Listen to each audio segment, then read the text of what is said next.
Mesdames et messieurs, bonsoir. Soyez les bienvenus pour cette nouvelle édition de notre journal de 22 heures. À la une dans l'actualité.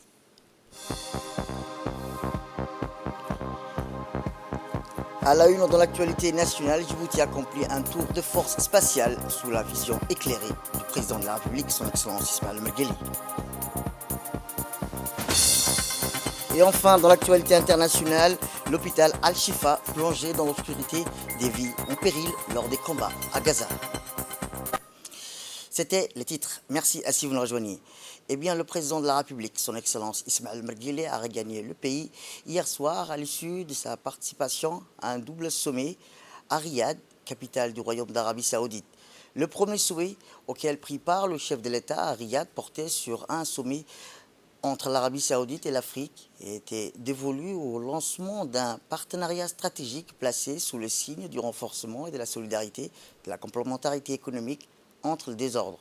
Le second sommet auquel prit part le chef de l'État à Riyad correspondait quant à lui à un sommet extraordinaire intégré de la Ligue des États arabes et de l'Organisation de la coopération islamique et était dédié à la situation en Palestine, théâtre depuis plus d'un mois d'un massacre de masse de l'État hébreu sur la population civile de Gaza.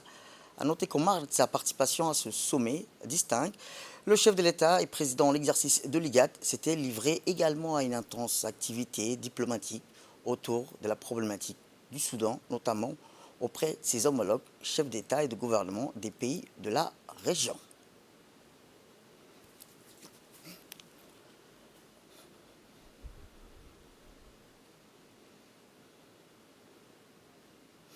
Et je vous le disais dans le titre, le premier satellite djiboutien, Djibouti 1A, a été lancé depuis la base spatiale de Vandenberg, en Californie.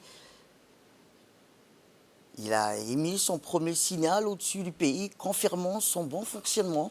Les ingénieurs concepteurs et le ministre de l'Enseignement supérieur de la Recherche, Dr Nabil Mohamed Ahmed, ont suivi de près le déplacement du nanosatellite depuis la salle de contrôle des satellites dans la CERD.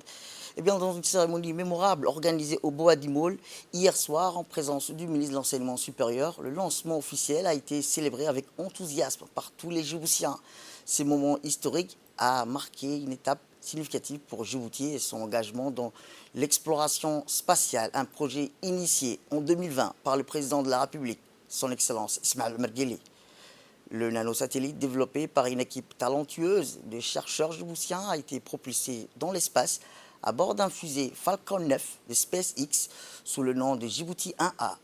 Il vise à fournir au pays un accès en temps réel aux données climatologiques et sismiques telles que la température, les précipitations, la profondeur des rivières, l'hydrométrie à travers le pays. Et bien, grâce aux données spectrales, aux définitions du nanosatellite, les ingénieurs peuvent améliorer les pratiques agricoles et surveiller plus efficacement les changements environnementaux.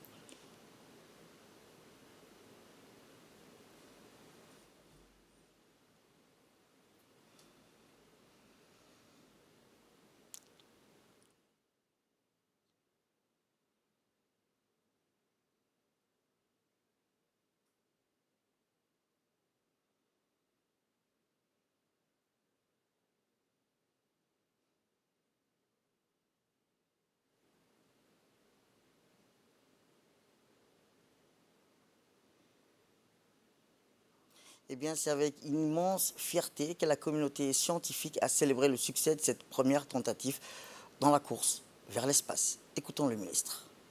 Aujourd'hui, un satellite, le drapeau de Djibouti est dans l'espace. Je voudrais du fond du cœur remercier le président de la République et dire encore une fois et pour toujours qu'on est fiers de notre pays, on est fiers de Djibouti. Aujourd'hui, notre pays est dans l'espace. C'est peut-être un petit pas pour des pays comme les États-Unis, la Chine, la France, la Russie, mais c'est un grand pas pour Djibouti et pour l'Afrique. Et nous allons encore progresser et faire mieux, Inch'Allah, en mettant des satellites beaucoup plus importants, beaucoup plus perfectionnés, avec des qualités d'imagerie beaucoup plus précises. Et Inch'Allah, bitawfiq, et on est très très très heureux, c'est une réaction que je vous donne, et que Dieu, Inch'Allah, protège notre pays et nous permette toujours de se développer. Eh bien, lancé avec succès hier soir depuis la base spatiale de Vandenberg dans l'État de la Californie aux États-Unis, ce premier satellite djiboutien est arrivé ce matin vers 10h34 au-dessus de notre pays et a fait son premier signal synonyme qu'il est bien opérationnel.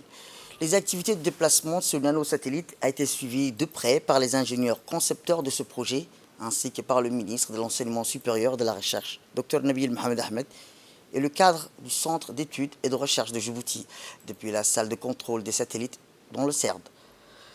Avec un sentiment de fierté que la communauté scientifique a pu recueillir la réussite de ce premier tentative dans la course vers l'espace. Nos reporters ont pu recueillir les réactions de nos ingénieurs concepteurs de ce projet de grande envergure. Le passage du Djibouti 1A au-dessus de la République de Djibouti. Et heureusement, et alhamdulillah, on a eu les premiers beacons, les premières données du satellite. On a bien reçu et Djibouti 1A communique bien. Alhamdulillah, la mission est réussie.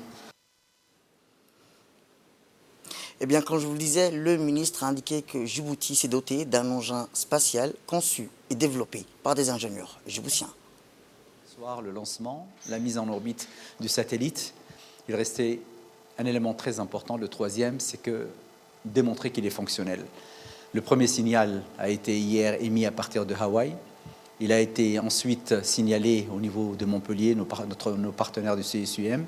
Et là, on est en train de suivre en direct son passage sur Djibouti et l'émission du signal. Ce qui confirme que le travail qui a été fait a été très bien fait par nos jeunes ingénieurs. Je voudrais vraiment que les Djiboutiens, tous mes compatriotes, comprennent que c'est un satellite qui a été fait par des jeunes Djiboutiens et les placer donc encore une fois dans un esprit décomplexé, de croire en un avenir où l'innovation et la technologie est à la pointe et on maîtrise aujourd'hui cette technologie et on va continuer à développer des systèmes qui permettent d'aller encore plus loin. Direction Genève, où le ministre de la Justice, M. Ali Hassan Bahdoun, à la tête d'une importante délégation, s'est rendu à Genève pour prendre part à la 44e session de l'examen périodique universel des droits de l'homme. Eh bien, avant de se pencher sur l'état des droits de l'homme à Djibouti, M. Ali Hassan Bahdoun s'est dit consterné par ce qui se passe à Gaza. Quels droits humains leur sont reconnus lorsqu'ils meurent dans les bombes, affamés et assoiffés? La population civile que l'on brutalise en permanence, pour lesquels les droits humains et les plus fondamentaux restent bafoués, et d'ajouter que la République de Djibouti a soutenu la pleine application du droit international reconnu par les solutions pertinentes des Nations Unies à une solution à 2 États souverains et à l'arrêt immédiat des hostilités. Le ministre a mis en exergue les efforts de Djibouti en matière de lutte contre la pauvreté et celle axée sur les traites des personnes, ainsi que l'amélioration de l'accès à la santé et le droit de l'éducation, entre autres. Notons enfin que le ministre a été accompagné durant son déplacement par le secrétaire général du ministère de la Justice, M. Maki Omar, du président de la Commission des droits de l'homme, M. Ali Soubane Ataye, de la présidente de la Commission des lois, Mme Kaltoum Farah Saïd, de la conseillère juridique du président de la République, Mme Souad Hussein Farah, des membres de la Commission djiboutienne des droits de l'homme, ainsi que des hauts cadres du ministère de la Justice. Eh bien, le ministre de la Justice a présenté au Conseil des droits de l'homme le 4e rapport de Djibouti en matière des droits de l'homme. A entrepris les démarches nécessaires pour la mise en place des programmes et politiques sobres en carbone. Ainsi, fort de son potentiel en énergie renouvelable, plusieurs projets militant en faveur de l'atténuation des émissions de gaz à effet de serre sont réalisés ou en cours de réalisation, tels que la 2e interconnexion électrique avec l'Éthiopie, le projet d'énergie éolienne au Goubet, le projet d'énergie solaire à Bahara et le projet de développement de la géothermie. Mesdames et messieurs, les efforts de mon pays dédiés à la promotion et la protection des droits humains ne sont pas uniquement orientés vers sa seule population. La République de Djibouti a poursuivi au cours de ces dernières années son engagement en faveur d'une paix et d'une sécurité internationale durable. Fidèle à son histoire et à ses valeurs, Djibouti continue à œuvrer en faveur de la paix et de la stabilité dans la région. C'est ainsi que nous assumons depuis juin 2023 la présidence de l'IGAD, Autorité intergouvernementale pour le développement, qui, sous le leadership de son Excellence M. Ismaël Marguerite, président de la République, a apporté son soutien à la paix dans la région. C'est le cas en Somalie, où nous continuons à nous engager pour une stabilité durable. Notre pays s'est aussi mobilisé au début de la récente crise humanitaire au Soudan, en servant de hub clé pour l'évacuation et le rapatriement du personnel et des ressortissants de nombreux pays amis. De l'autre côté de la mer, la mer Rouge, nous continuons à apporter un important appui logistique et humanitaire au Yémen. Djibouti a dans un autre registre coopéré avec succès avec les Nations Unies pour éviter une grave crise écologique, une catastrophe même écologique, économique et sanitaire dans la mer Rouge en menant des opérations de transfert de pétrole depuis le superpétrolier endommagé FSO Safar vers les navires citernes Nautica. Eh bien, dans un second temps, le ministre est dit consterné par ce qui se passe à Gaza, qui est inconvenable et inacceptable. Récoutons le ministre. Mesdames et messieurs, nous sommes tous ici garants des droits de l'homme et ces droits ne sauraient se réaliser sans justice et sans respect des droits humains des peuples frères palestiniens qui continuent en ce moment encore à subir l'impensable, l'insoutenable, l'inacceptable. Quels droits humains leur sont reconnus lorsqu'ils meurent sous les bombes, assoiffés, affamés et déshumanisés? Une population civile que l'on brutalise en permanence et pour laquelle les droits humains les plus fondamentaux restent hors de portée. La République de Djibouti a toujours soutenu et continuera à le faire la pleine application du droit international reconnu par les résolutions pertinentes des Nations Unies. Nous réitérons donc notre soutien à une résolution politique de ce conflit, à une solution à deux États souverains. La République de Djibouti condamne avec la plus grande fermeté la violence à l'égard des populations civiles qui ne bénéficient pas des protections prévues par le droit humanitaire international et le droit de l'homme en général. Et au vu de la gravité et de la détérioration heure par heure de la situation, Djibouti soutient l'initiative de l'Afrique du Sud visant à mettre en place une force de l'ONU chargée de protéger les civils et à rétablir la légalité internationale. Pour terminer, je voudrais vous assurer de la disponibilité de ma délégation et de moi-même à mener un dialogue interactif et franc et direct avec les États membres ainsi qu'avec les observateurs du Conseil des droits de l'homme. Je vous remercie de votre attention. Retour à Djibouti, où l'exposition inédite de la 5e foire, édition de la foire régionale, s'est déroulée dans le sud, plus précisément à El-Sebieh, a été clôturée hier matin. Cet événement parrainé par le ministère de la Jeunesse et de la Culture bénéficie également avec l'appui de la préfecture et du conseil régional. L'événement, placé sous le thème Innovation et tradition, un avenir durable pour la jeunesse, s'inscrit dans le cadre de la Semaine nationale et africaine de la jeunesse. La cérémonie de la clôture de cette 5e édition de cette foire régionale, qui s'avère encore une fois une occasion unique en son genre pour une jeunesse pleine de talent et de créativité, a été officiellement clôturée hier matin par la ministre de la Jeunesse et de la Culture, Dr Hiboboum Assoué, en présence du préfet de la région, Abdelmalik Mohamed Benoïta, du président du conseil régional, Charmaki Hassan Alaleh, de l'honorable député de la région, à savoir Abdi Khaire Bouh, du député Abdou Sikié, du député Elmim Habé, le chef de corps de l'armée Bias, le lieutenant-colonel Roble, le chef de la police et de la gendarmerie, mais également la présence marquante du grand cheikh Mohamed Ibrahim, qui était en passage dans la région pour une conférence religieuse. À son arrivée, la ministre de la Jeunesse et de la Culture a été accueillie chaleureusement à la présidence par le préfet de la région, Abdelmalik Mohamed Benoïta. Rappelons que la foire régionale d'El-Sebieh, qui a duré pendant 3 jours, du 9 au 11 novembre, symbolise un partenariat solide entre le secteur public et privé, le ministère de la Jeunesse et de la Culture, ainsi que la préfecture et le conseil régional d'El-Sebieh soutiennent activement cet événement en reconnaissant l'importance de l'entrepreneuriat chez les jeunes pour le développement économique durable de la région. Et c'est une occasion extraordinaire de mettre en avant les talents, la créativité et l'innovation des jeunes entrepreneurs de la région. Cet événement s'inscrit dans une démarche visant à promouvoir l'entrepreneuriat chez les jeunes en offrant une vitrine pour présenter leurs produits et services.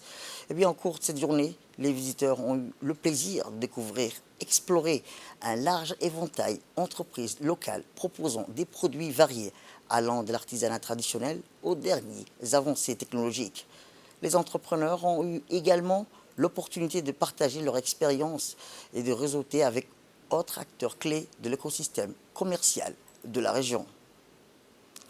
Tout de suite, par la suite, la ministre de la Jeunesse et de la Culture, Dr Hibou Boumin Assoué, accompagnée par le préfet de la région, Abdelmalik Mohamed Benoïta, et du président du conseil régional, Chalmaki Hassan Alaleh, et du député Hassan Omar Bchia, ont inauguré officiellement une antenne club des jeunes entrepreneurs de la région.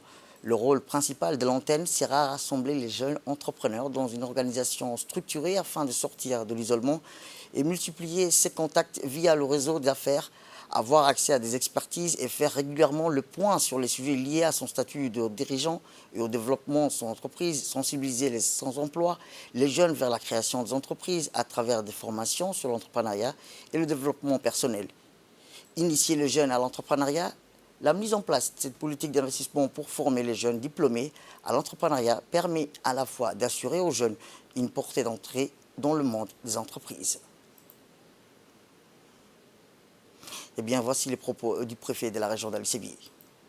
Une fierté et un plaisir d'accueillir la ministre de la Culture et de la Jeunesse qui a apporté tout son soutien pour l'organisation de cette foire qui est la 5e édition. Et je tiens à remercier aussi toutes les équipes qui ont porté main forte pour que cette organisation soit telle que vous voyez aujourd'hui, une réussite. Donc nous encourageons nos jeunes entrepreneurs à aller de l'avant, nos jeunes de Ali Sabih qui sont dans l'entrepreneurial, qu'ils puissent aujourd'hui, ils ont fait un pas, qu'ils puissent faire d'autres pas pour montrer leur savoir-faire et leurs compétences. Nous sommes là en tant qu'autorité de la région pour les accompagner, pour les aider dans leurs initiatives.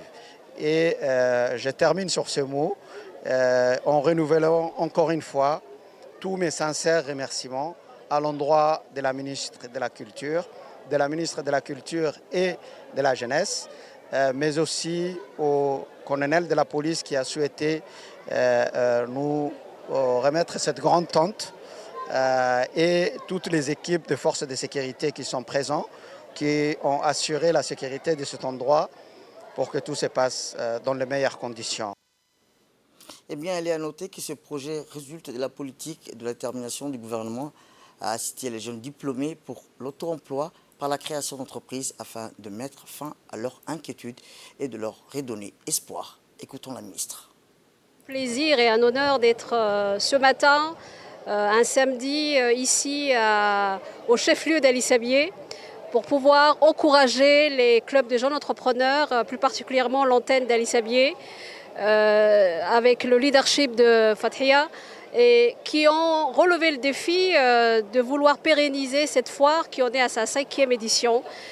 C'est toujours un plaisir de voir nos jeunes exposer leurs compétences, mais ici la particularité étant qu'aujourd'hui nous avons bel et bien la liaison entre la jeunesse, mais aussi les aînés, puisque la thématique est innovation et tradition. Donc Ali Sabié a mis en avant les savoir-faire traditionnels et comment non seulement les sauvegarder, mais aussi comment les transmettre aux plus jeunes pour qu'ils puissent perpétuer ces traditions et en faire des emplois durables. Donc c'est des activités où je peux dire vraiment nobles et qui répondent à plusieurs objectifs en termes de développement de la culture, mais aussi en termes d'employabilité et de création d'emplois pour la jeunesse. Donc il y avait l'innovation comme toujours et la créativité qui ici ont été mises en valeur. Et donc la jeunesse aujourd'hui est appelée à s'approprier ces savoir-faire et à pouvoir en faire de métiers durables, des sources de revenus et à les transmettre à leurs propres enfants, Inch'Allah, pour que ça perdure. Je voudrais remercier très chaleureusement les autorités de la région, la préfecture, les conseils régionaux qui nous accueillent toujours à bras ouverts. Aujourd'hui, on peut dire que Aska, et le grand rendez-vous, c'est à Aska, puisqu'il y a plusieurs activités qui sont en train de se faire en même temps. Que ce soit la foire, que ce soit la rencontre avec les auteurs, que ce soit le cher Kenyaoui qui est là pour pouvoir aussi continuer à faire son travail de sensibilisation sur l'éthique du travail. Il faut dire que plusieurs gouvernements travaillent ensemble pour que la question de l'employabilité du travail puisse être au centre des préoccupations de tous les gouvernements. Et c'est vraiment dans la droite ligne de la vision du président, son Excellence Ismaïl Omar Guelleh, que je remercie ici et à qui je rends hommage et pour qui la jeunesse son développement et son épanouissement est une priorité de priorité. Autre actualité dans ce 22h, c'est aussi le ministère de l'Environnement et du Développement durable en collaboration avec PERSGA qui ont organisé un atelier national de communication sur la conservation de la biodiversité marine. L'atelier a été présidé par le secrétaire général du ministère de l'Environnement et du Développement durable, M. Dine Abdellah Omar, et a vu la participation du conseiller technique du ministre Aden Hassan Elmi, de la directrice du développement durable, ainsi que plusieurs responsables des différents partis ont pris part à cet atelier. Eh bien, ce premier atelier de communication du projet vise à sensibiliser le public et les parties prenantes gouvernementales sur les problèmes et les enjeux liés à la pêche illicite, aux engins de la pêche et à porter à leur connaissance les activités du projet. Il s'agira également d'aborder les rôles joués par les diverses parties prenantes et le public dans le soutien des efforts de gestion rationnelle des pêches dans la région, identifier les stratégies et pêches durables et leurs effets sur les espèces de l'écosystème, cibler et sensibiliser à la politique nationale du secteur de la pêche en vigueur en République de Djibouti. Et c'est à propos, écoutons le secrétaire général. Plaisir et un instant honneur d'être parmi vous et de procéder à l'ouverture du premier atelier de communication sur la préservation de la biodiversité marine, initié dans le cadre de la mise en œuvre du projet de la Banque mondiale appelé SFISH, exécuté par le PERSGA dans la région, et qui vise à renforcer les collaborations régionales et la gestion en faveur du plan durable des pêches dans la région de la mer Rouge et du golfe d'Aden. Je voudrais avant tout remercier tous les participants et tous les représentants de l'administration d'avoir répondu à notre invitation, malgré leur agenda professionnel très chargé. Mesdames et messieurs, permettez-moi de vous rappeler que le ministère de l'Environnement attache une attention particulière dans la conservation de notre environnement marin. La République de Djibouti possède 372 km de côte où se trouvent d'importants écosystèmes naturels comme les mangroves, les baies, les récifs coralliens, les zones humides, les sites ornithologiques et les systèmes d'eau douce. En termes de biodiversité, la République de Djibouti, malgré sa taille modeste, fait partie des régions les plus remarquables, mais aussi les plus fragiles en Afrique. En effet, cette biodiversité marine est sujette à plusieurs facteurs de dégradation et fait face à plusieurs menaces telles que le déchet, la surexploitation de la pêche, l'ensablement, la disparition des mangroves, la disparition des espèces et le développement de l'urbanisation rapide. Avant de conclure mon propos, je voudrais remercier Dr Ahmed Khalil, le coordinateur de ce projet et son équipe, Dr Mohamed Ismail et Dr Mahmoud Ahmed, experts de VCA, qui nous ont apporté un appui appréciable dans la préparation et l'organisation de cet atelier.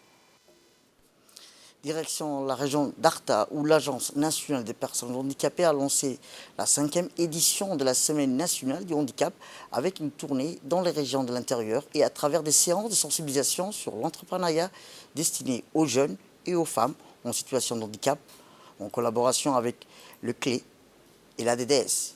Eh bien, le directeur général de l'agence, M. Douala Saïd Mahamoud, a effectué le lancement de cette 5e édition dans la région d'Arta aux côtés des responsables de la région, à savoir le préfet de la ville, Hassan Ahmed Dabalé, le représentant du conseil régional, Aboubakar Omar Aden, le conseiller du ministre de l'Intérieur, Mohamed Qayad.